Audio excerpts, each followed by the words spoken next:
আজি এই বৰদিনৰ পুৱাতে মই সমূহ ৰাইজলৈ শুভেচ্ছা জ্ঞাপন কৰিছোঁ, সুপ্ৰভাত জনাইছোঁ। এইখিনিতে এটা কথা বৰ আচৰিত ধৰণকৈ আমাৰ চকুৰ আগত দেখা দিছে। আপোনাসকলে জানিছেই যে কাৰ্বি আংলং জ্বলিছে আৰু অসমৰ 6 জনগোষ্ঠীয়ে ইতিমধ্যে তেওঁলোকৰ যি জনজাতিকৰণ আন্দোলনৰ সামৰণি পেলাইছে। ইয়াকে লৈ আমি এক আশ্চৰ্য প্ৰকাশ কৰিবলৈ বাধ্য হৈছোঁ যে আদিত্য খাটলাইহঁতৰ দৰে চিৰজীৱন তেওঁলোকে শাসক গোষ্ঠী যি দলৰেই নহওক শাসক গোষ্ঠীৰ দালালি কৰি আহি তেওঁলোকে 6 জনগোষ্ঠীৰ জনজাতিকৰণটো যিটো বিৰোধিতা কৰি পেলাই শাসক গোষ্ঠীৰ চৰণ চুমি আছে, ঠিক তেনেধৰণৰ লেখীয়াকৈ আমি যি 6 জনগোষ্ঠীৰ নেতৃত্বই যি অসমখন ধুৱাই আছিল জনগোষ্ঠীসকলৰ জনজাতিকৰণৰ কাৰণে, ইতিমধ্যে যি হিমন্ত বিশ্ব শৰ্মাই জনগোষ্ঠীবিলাকক জনজাতিকৰণৰ ক্ষেত্ৰত যি ললিপপ মুখত ভৰালে আৰু তাৰ পিছৰে পৰা তেওঁলোকৰ কাৰো মাত বোল আমি নেদেখা হ'লোঁ। আৰু এইটো যে এটা যে ললিপপ, সেই কথাটো আপোনালোকে নিশ্চয় বেছি অকণমান দকৈ ভাবিলেই আপোনালোকে গম পাব যে হিমন্ত বিশ্ব শৰ্মাৰ যি কৌশল, সেই কৌশলত আপোনালোকেও ভৰি দিলে 6 জনগোষ্ঠীৰ সকলো নেতৃত্বই।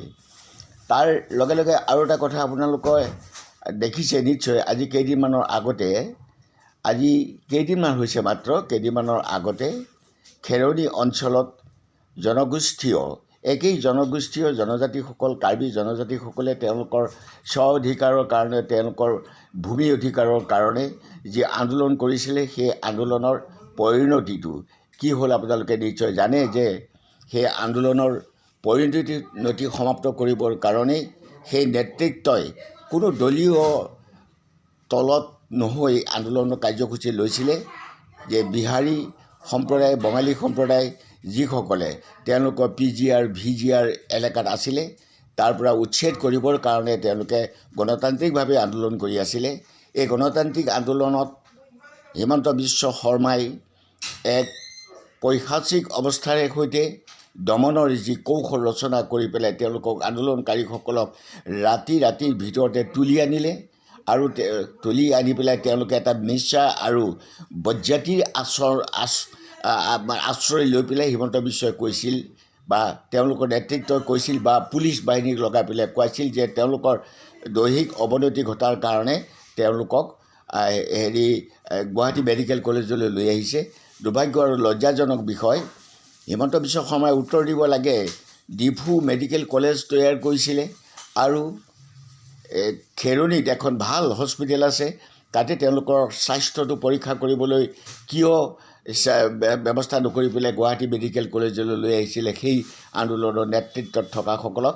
ইয়াৰ অৰ্থটোৱে হ'ল যে গণতান্ত্ৰিক আন্দোলনটো দমন কৰিবৰ কাৰণে হিমন্ত বিশ্ব শৰ্মাই তেওঁলোকক আনিছিলে। সৌভাগ্য যেন তেওঁলোকক কোনো হত্যা কৰাৰ পূৰ্বেই বিভিন্ন ধৰণৰ ৰাইজে এই কথাষাৰ দুখমুকালি ভাগত পৰা হৈ থকা কথাষাৰ গম পাই ৰাইজ ওলাই আহি গোটেই খেৰনি জ্বলি গ'ল। আৰু যি তুলিৰাম ৰংহাঙে যিধৰণেকৈ হিমন্ত বিশ্ব শৰ্মাৰ চটলিপিত কাম কৰি আছে, সেই তুলিৰাম ৰংহাঙৰ ঘৰটোকে জ্বলাই দিবলৈ বাধ্য হ'ল আৰু তুলিৰাম ৰংহাঙে ঘৰটো জ্বলাবলৈ বাধ্য কৰিলে। যিহেতু তুলিৰাম ৰংহাং এজন ঘুষখোৰী, এজন ধনলোভীয়ে নহয়, তেওঁ হিমন্ত বিশ্বৰ লগত মানৱতা হত্যাকাৰী ৰূপতো পৰিচিত হ'ল। আৰু এইখিনিতে আমি ক'বলৈ বিচাৰিছোঁ যে যিসকল জনগোষ্ঠীয় ৰাইজে 6 জনগোষ্ঠীৰ কাৰণে জনজাতিকৰণৰ আন্দোলন কৰি আছিলে, সেইসকল আজি তাপ মাৰিলে। সেইসকলে আজি অসমৰে এডোখৰ ঠাইত ঘাঁহ লাগিছে। জনজাতিসকলে তেওঁলোকৰ স্ব অধিকাৰৰ কাৰণে সংগ্ৰাম কৰিছে গণতান্ত্ৰিকভাৱে। সেই আন্দোলনৰ প্ৰতি 6 জনগোষ্ঠী বা আদিত্য খাটলাইহঁতে জনজাতিক ৰক্ষা কৰিবৰ কাৰণে জনজাতিৰ বিৰুদ্ধে তেওঁলোকে চৰকাৰৰ সপক্ষত মাত মাতিছিলে। সেইসকলৰ আজি কাৰ্বি আংলঙৰ জনজাতিসকলৰ এই সময়ত এই অৱস্থাত এষাৰ মাত মাতা নাই। ইয়াৰ পৰা প্ৰমাণ কৰিছে যে তেওঁলোকে চৰকাৰৰ মাত্ৰ চৰণ সেৱাৰ সৈতে চৰকাৰক ৰক্ষা কৰা বা আগন্তুক ২৬ নিৰ্বাচনত তেওঁলোকক বৈতৰণি পাৰ কৰিবৰ কাৰণে হিমন্ত বিশ্ব শৰ্মাৰ চৰণত তেওঁলোকে পূৰা এইটো তেওঁলোকে নিজেই জল পটকৈ প্ৰমাণ দিলে।